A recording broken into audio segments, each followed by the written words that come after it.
I'm Leroy. I'm Elena. And welcome to our show. From the studio that made Tolkien relevant again. Here is the Leroy and Elena show. Starring Leroy Jones and Elena Lopez. Hello everyone. Once again, it's me, Leroy. And I'm Elena. And here we are reviewing the second episode of Season 8 of Game of Thrones. And we once again have invited the cast of Tea and Token to join us, which is Snarky Susie, Tierra, and Kerrie. And Humphrey, to make sure that nobody goes around posting any spoilers online. Remember, the Night King demands your silence. Yeah, and if the Night King and Thanos met, well, actually, Thanos would pretty much snap everybody out of existence. I mean, half of everyone out of existence, so that means less White Walkers to fight. Yeah, less monsters, but less people around to stop said monsters. Up you to you, Thanos! It doesn't matter what you do or where you go. You go around snapping innocent people to death. Yeah, like I watched that video of all those toys getting snapped to death, and that made me cry. Like, why would Thanos do that? Why would Thanos snap a whole bunch of innocent toys to death? Don't worry, because come Friday, it'll all be over.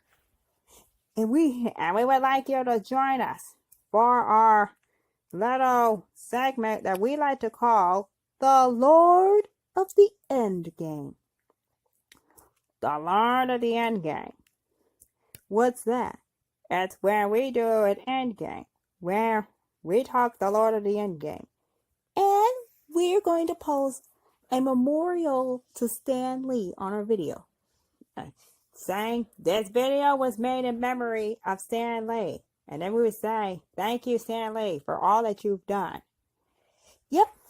And plus, thank you, Captain Marvel, for doing what we all know what you're gonna do.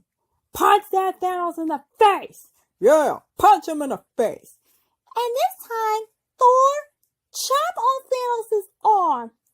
And instead of hitting him in the chest. That's what we want to see. Or perhaps Thanos is going to get Loki'd. Okay. We'll talk Infinity War later. Okay, so here's the thing. Jamie finally gets busted. He is finally taking the tax for every horrible thing he's done. Jamie says, look, I did it all for my family. And Bran immediately calls him out on all his sins in front of everybody. Ooh, I like that part. The things we do for love. Brand new. By then, he's like, look, I ain't gonna hold it against you, but I can still hang it over your head. And that's what happens when you hook up with your sister. It comes back to bite you in the butt. Well, at least Daenerys was willing to give Brienne a chance to vouch for him. She's like, are you going to vouch for him? Okay. Or who wants to vouch for Jamie? He can keep his life if somebody vouches for him. And Brienne does so. And then he says, okay, he can keep his life. Yeah. Now look at that. They're all going to die. And their only hope is a man who only has one hand and can't even fight with a sword. Yep. And Sansa and Daenerys have a heart-to-heart. Yeah. Of course, Daenerys is pretty unhappy that Cersei didn't even go through with her promise. Stupid Cersei. Yep. This is why you don't trust people like her. She says something to your face, yet when she doesn't do the promise behind your back. Yeah. But don't worry, Cersei will get what she deserves. A horrible, painful death. Yep. And here's some other things we'd like to talk about. What? During Sansa and Daenerys' heart-to-heart, Theon makes his unexpected appearance. Hooray! And so he says, "Oh, hi, I'm here to fight for you." And Sansa's like, "Get over here, you fool, and let me hug you." Yes! So Theon has officially been accepted as a brother of the Stark family. Well, he's lived with them almost his whole life, so why wouldn't he return to Winterfell and defend his home? Yeah. And another thing. What is it? Let's just get to the really fun part. The part where everybody has their little their little powwow session. Yep, that's the best part. They all had that powwow. Yep, the powwow was where Jaime and Tyrion decided to drink and sit in front of the fireplace. Brienne and Sir Davos and Tormund and Podrick joined them. So it's like the big party. so while everybody's out there partying for the last night of their lives, Grey Worm and Missandei exchanged some final words. Poor Grey Worm. He's not gonna last. I know. The guy, he's not going to make it out alive. It'll be too sad because I generally like the romance between him and Missandei. I mean, look at how happy they were together. I mean, they even had a love scene together. I mean, it was a happy relationship. But then he's gonna die. Huh. And I already know Sir Frenzel Jorah ain't gonna make it out alive. Yeah, but did you see the fight between him and Lyanna?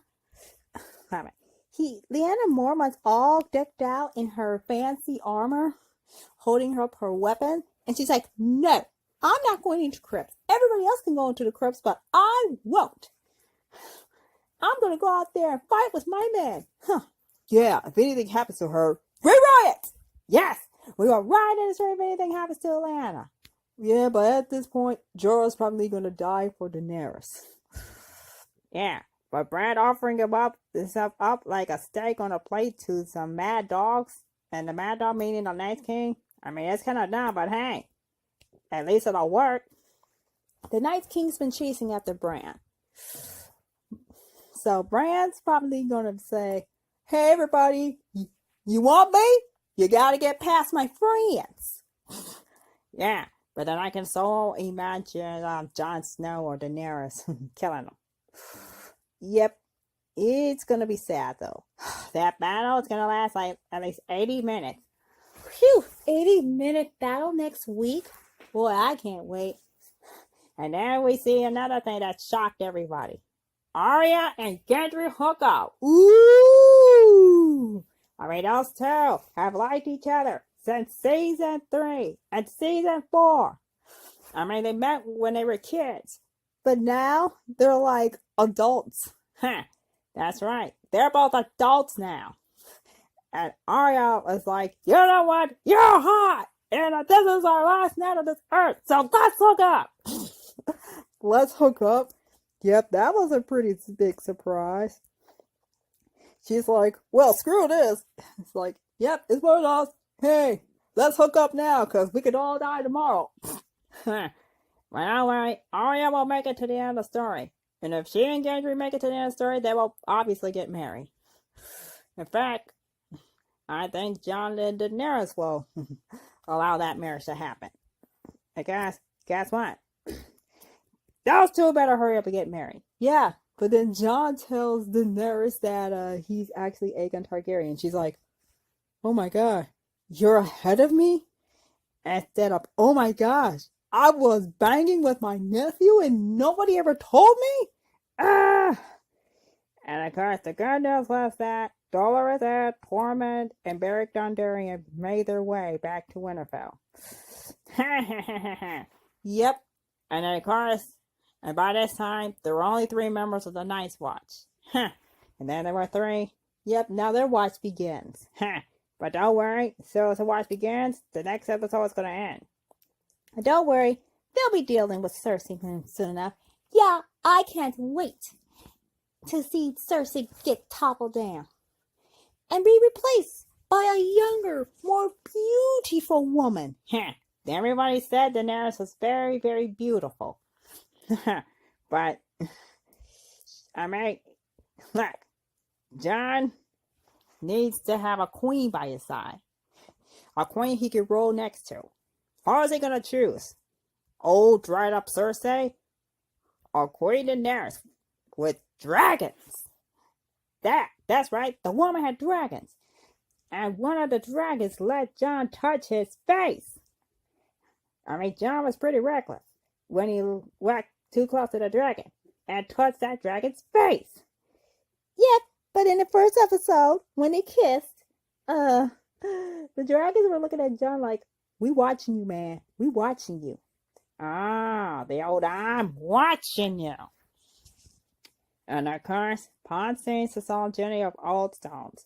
Well, unfortunately, it's a sad story though, because they say the story of Jenny of Oldstones is Prince Duncan Targaryen fell in love with Jenny of Oldstones and refused to marry for political gain, but he married for love.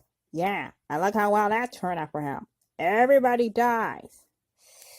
And of course, they all say that Prince Rhaegar and Lyanna Stark fell in love. And a lot of people died. Including them. Yep. But of course, though, Daenerys did speak of breaking the wheel once. So, does this mean she's gonna try and find a way to put an end to the Game of Thrones forever? I mean, well, look, we got like 4 more episodes. Yeah, next week it'll be 3 more episodes to end the show. And it's gonna end on a high note, a bittersweet note. Characters we love will die, and we will all be crying because it's so painful. Of course. And yet we've yet to see the Hound and Sansa talk, which is kind of annoying. But still, if the Hound makes it out alive, he and Sansa need to sit down and have a heart-to-heart. Yep. But the next thing we need to talk about is what? Endgame. Right. Well, we're gonna do an episode this Thursday called The Lord of the Endgame. Yes, so stay tuned. And if anybody tries to post spoilers on the comments page of this video or our Endgame video, you will be banned forever. No second chances, no apologies, no nothing. Don't forget, the Night's King demands your silence. Thanos also demands your silence. But since when do we listen to that ugly, purple-skinned, wrinkled-chin megalomaniac? Hey, I finally got it right. Good job, Susie! Yeah! Well, so you gonna close out? Yep. Thank you very much for tuning into this podcast.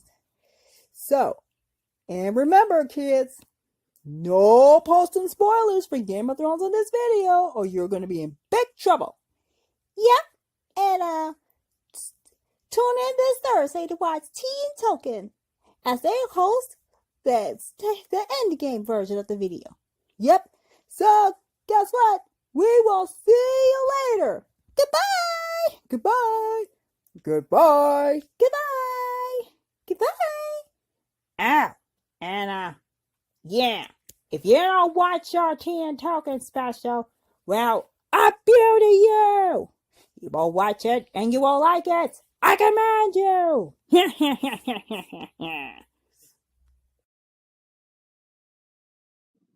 Meow.